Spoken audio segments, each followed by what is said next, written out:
Well, good morning. Welcome back to the Broadcast Retirement Network. I'm Jeff Snyder. This is BRN AM for Thursday, October 6th, 2022. Our top story today, student loan forgiveness hit with lawsuits. Joining me now to discuss this and a lot more, Betsy Mayotte is with the Institute of Student Loan Advisors, and Rachel Fishman is with New America. Betsy, great to see you again. Rachel, thanks so much for joining us on the program this morning. Thank you for having me. Hello, Jeff. Betsy, it's always a pleasure, and I know that you and the folks in New England are dealing with the remnants of Ian, so I hope that is going well as our fellow Americans in Florida are digging themselves out and hopefully moving forward. Betsy, I want to start off the show. We're going to focus a little bit on student loan forgiveness. I know there's been some developments maybe to the negative, and then we'll pick it up with you and Rachel talking about the cost of college tuition. But Betsy, what's the latest on student loan forgiveness? We talked about this probably about a month ago. Yeah, so unfortunately, due to a lawsuit that was filed by 6 or 7 states last week, they've actually removed, at least for now, the ability for a certain cohort of borrowers that we originally thought were going to be eligible for this debt relief from getting the debt relief. And this pertains to borrowers that have federal student loans, but federal student loans that are not held by the Department of Education directly. They're held by, a private lender or a private servicer. And what made it worse was that they set a deadline for those people to become eligible, but they set it retroactively. So on the 29th, they said, unless you consolidated before the 29th, you are unable to get that forgiveness. So it was a big gut punch for not only us advocates, but especially for the borrowers that have, at least for now, appeared to have lost out on some really impactful debt relief.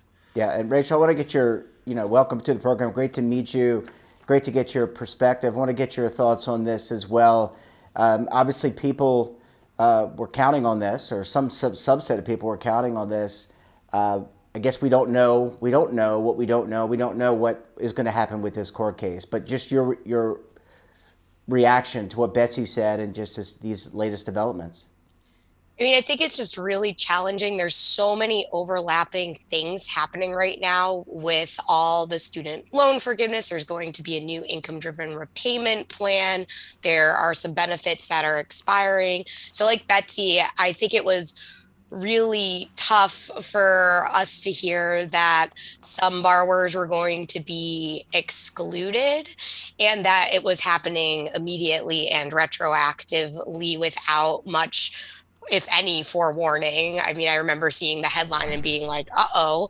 And I think what's really tough is people don't really understand what types of loans they hold. So it throws even further confusion out there. So, the loans that Betsy are talking about affect,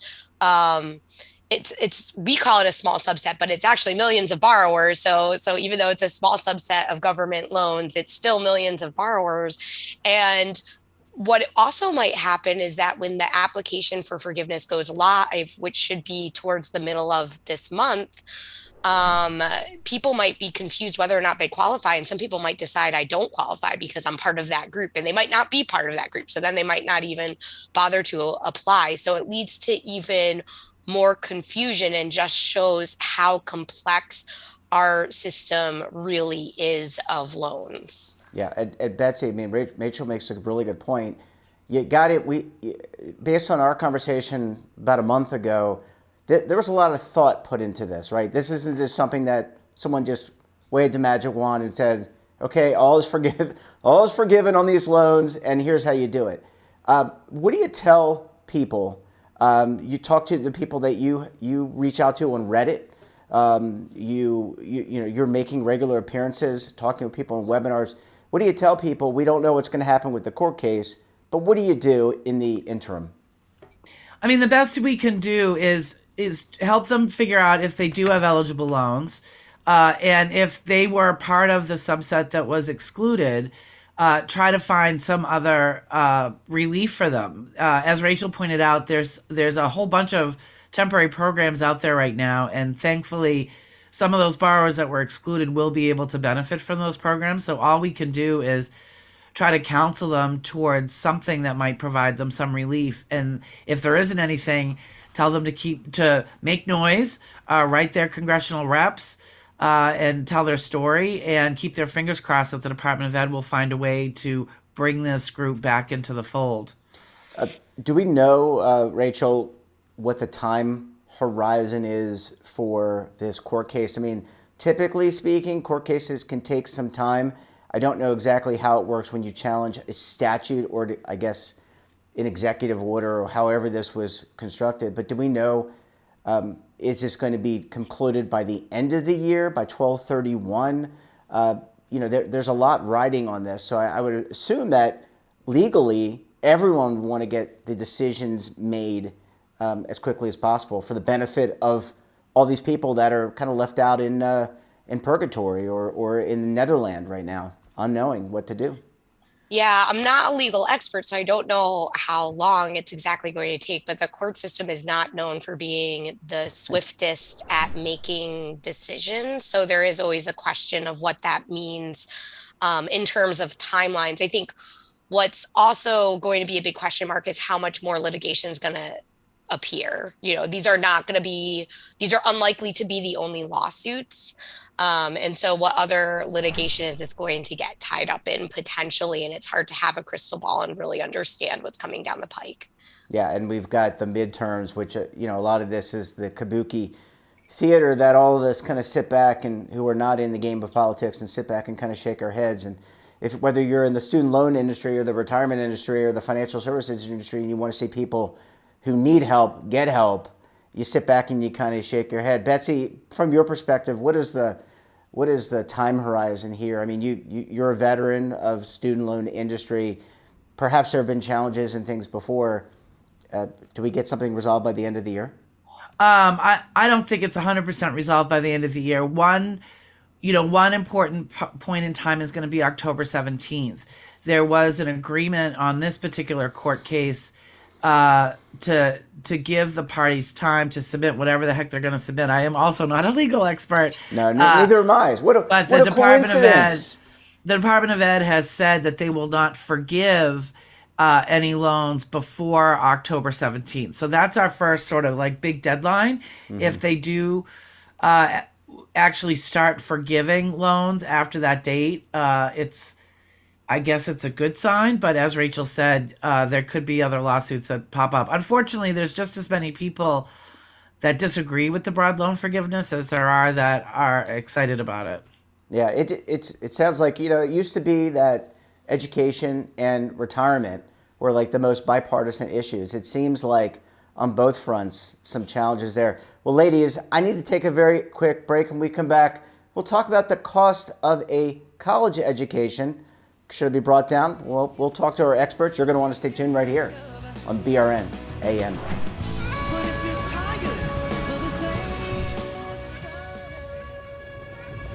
Imagine a new television network that will make you richer, healthier, and in control of your financial future.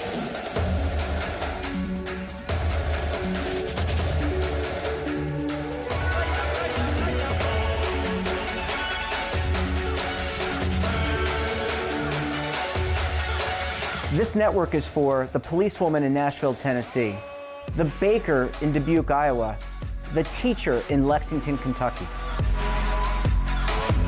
We want to make the idea of savings and retirement culturally relevant. But what do you see as a defining issue of the midterms, especially for the smaller businesses? I mean, they are the lifeblood of the American economy.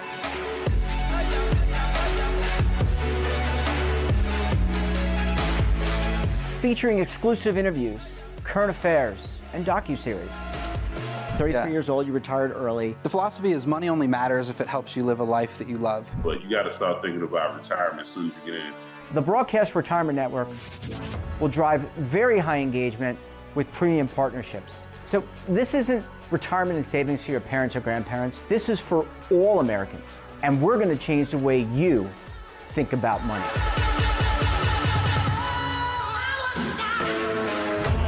Welcome to the next frontier of retirement and savings. This is BRN, the Broadcast Retirement Network. Are you stuck with a low credit score? A credit report and score that's causing you to be denied credit or pay higher interest rates than others for the same things? Then do what Terrence did and call Credit Repaired for your free credit evaluation to help restore your credit. I started thinking about buying a new house, and my score wasn't where I needed it to be. I called and spoke with one of the representatives, and we just had a good conversation, and I liked what he was saying. Just one call for his free credit evaluation was all it took to start back on the track to repairing his credit. I'm seeing the deletions and I'm getting the report, so I know something's being done.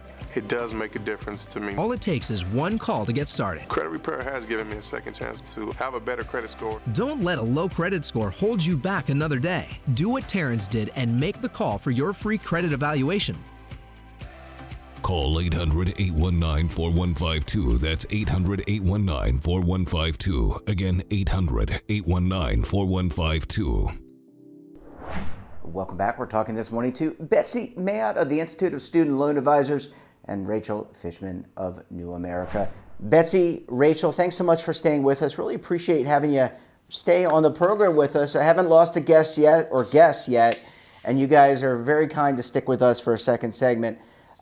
Rachel, I want to come to you because in talking with Betsy and other experts in the student loan arena, one of the biggest concerns about student loans is the cost of a college education. And I think it surprises no one that college education has really gone up significantly over the past decade or more. But I want to get your perspective. Do we need to bring down the cost of an education so it's accessible to so many people in the U.S.? It's a great question. Student loans, and the reason why it feels like we're in this big crisis with student loans with over $1.5 trillion of debt. I mean, it's a symptom of a larger problem, right? Lots of people are borrowing because they can't afford to go to college. And there's lots of things wrapped up into borrowing. Lots of people are borrowing for grad school. Lots of parents are borrowing for their children's education, and lots of undergrads are borrowing for their own education. But underlying all of that, over the years, the access points to a four-year degree the door has really closed for low and moderate income families. So back when I used to work in Boston, I used to talk to students who tried to do the right thing and go to community college for a couple of years and then transfer. Then they're ready to transfer to UMass Boston, and they'd have their Pell Grant and they'd have student loans. They max all that out. Because undergraduate student loans come with caps. And what would happen is that they still don't have access to a four-year degree. They'd still face like a $5,000, $10,000 gap in order to set foot on the campus. So they really didn't have access, even when they tried to do like the affordable pathway option of community college first. We cannot tell students who are eligible for a bachelor's degree and who want a bachelor's degree that, I'm sorry, you have to stop out at a associate's degree, or you have to start at a community college because that's your only viable and affordable pathway. That's just really unfair burden in today's economy, where we know that the bachelor's degree, if you're interested in obtaining one, that is going to open a lot of doors for you. And so it's just really important that we bring costs down. Now, it's hard to bring costs down, right? And one of the ways we have to do that is make sure that states are really investing in their public options, but also that the federal government is ensuring that the need-based grant, like the Pell Grant, is actually much larger and can go towards defraying those costs for low and moderate income students. Yeah, Betsy, just to bring you in here, and I know you're the student loan expert. I mean, Rachel makes some really good points. I mean, when I think about the cost of an education, it's not only tuition. And by the way, think about it in the context of the inflation that we're all experiencing, the cost of food, the cost of gas, the cost of room and board. Look, buying books is expensive. Eating on campus is expensive.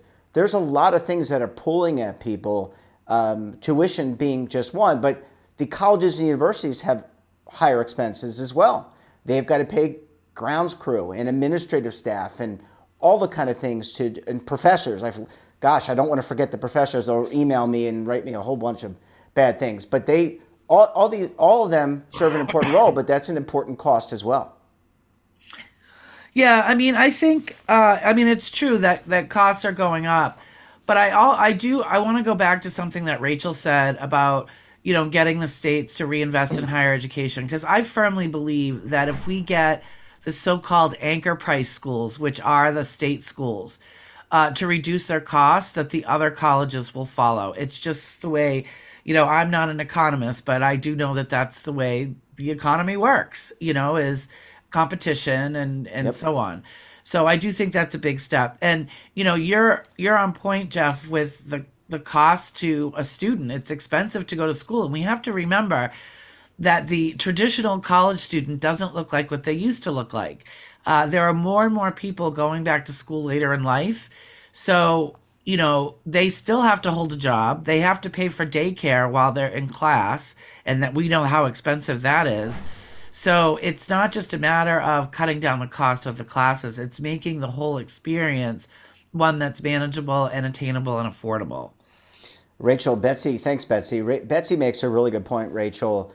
Competition, by the way, I'm not an economist either, Betsy, so I'm 0 for 2 this morning. I'm not a lawyer, and I'm not an economist. I'm just a good old retirement guy, now an anchor. Never went to media school either. But Rachel, in all seriousness, investing in state schools, and there are some great schools. You mentioned UMass in Boston.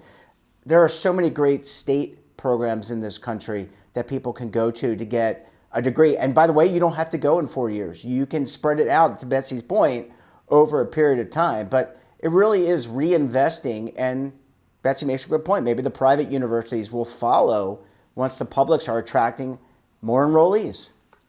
Most students actually attend public institutions. So I think all in, it's something like 80%. Don't quote me on it, but it's around that, attend public institutions. And I think what Betsy and what you bring up are both important, because inflation is really having an effect on things. Plus, living expenses are really a large chunk of going to college. For community college students, it often surpasses what they're going to be paying in tuition and fees for those students. And so I actually think this rising cost of college, not only is it the state disinvesting, like where we see the state is pulling money from the public institutions, the public institutions turn around and they raise their tuition prices, but also what it's indicative of is that in general, our social safety net is frayed. We're not providing the services and support that students need, and such as being able to access food stamps and SNAP and WIC and all of that, and be able to access housing vouchers. In fact, a lot of students are not able to access those things when they are college students. And so it just makes it harder for college students to make ends meet. So the blame isn't fully on higher education here either when it comes to living expenses. Again, I think it's just more indicative that our social safety net's just totally broken, and it doesn't support people the way it does. And higher ed's trying to be all the things for its students right now, and that's a huge challenge. Yeah, and we've got about a minute and a half left. So Rachel and Betsy, each of you, is this something that the Department of Education is? Look, they have a lot on their plates. I mean, it's not only they're responsible for not only higher ed, but also I think K through 12 as well. So there's a lot of responsibility there. But is this a priority? So access, the inequality that may exist, as I think Rachel articulated, for lower income folks. Is this a priority for the Department of Ed? And look, the midterms are coming up, as we already noted. Is this something that from a policy perspective we could see in the new Congress addressing? Start with you, Rachel. I think what I would watch for is that the new income-driven repayment plan that the Department of Education is going to put forth is going to be really generous, which is great news for borrowers. I think where I get concerned is that there's not a lot of accountability in the system. So there's nothing really to hold institutions accountable to making sure that their prices don't make them inaccessible, to making sure that they're not ripping students off. There's some things coming down the pike accountability-wise, but it's something something to really watch, because now that there's going to be a more generous student lending plan and more people are going to borrow under that plan, how are we going to hold institutions accountable for that investment? So that's what I'm really looking for. Yeah, really important. Betsy, I just want to close out the segment with your thoughts. Is this a priority for the Department of Ed, and will we look for something in the new Congress, whatever the makeup is, based on the kabuki theater we already discussed in segment 1? I do think the Department of Ed is doing what they can to ameliorate the issue, but it's really Congress that needs to make a significant policy change for us to see a real difference in the cost of higher ed in the first place. Yeah, I mean, I just think about, and we didn't even get into the economic impact for a student considering a job. Here we are, looks like entering recessionary pressures, economic challenges. What is that going to mean to the job opportunities for these kids coming out of high school and coming out of college? We're going to have to leave it there, but we're going to pick it up again with y'all probably in the next couple weeks. Rachel, Betsy, great to see you. Thanks so much for joining us, and we appreciate having you on the program and look forward to having you back very soon. Thanks, Jeff. Thank you. That wraps up this episode of BRN AM. Have a topic of interest, someone you think we should talk to, then drop us a line. And don't forget, for all the latest curated news and lifestyle, wellness, finance, tech, so much more and all in one place, check out today's edition of our daily newsletter, The Morning Pulse. Want to search our archives, check out our latest content? Well, visit our website and, of course, our streaming partners. We're back again tomorrow for another edition of BRN AM. We'll have a very special guest. Until then, I'm Jeff Snyder. Stay safe, keep on saving, and don't forget, roll with the changes.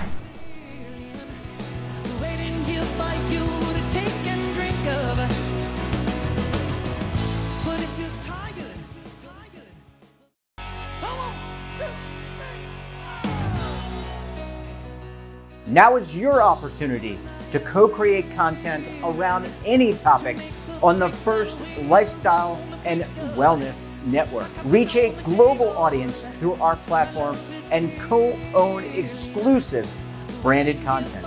All of our programs are available on demand and also as audio-only podcasts, so you can take us on the go. Broadcast Retirement Network, available anytime, anywhere, and on any device.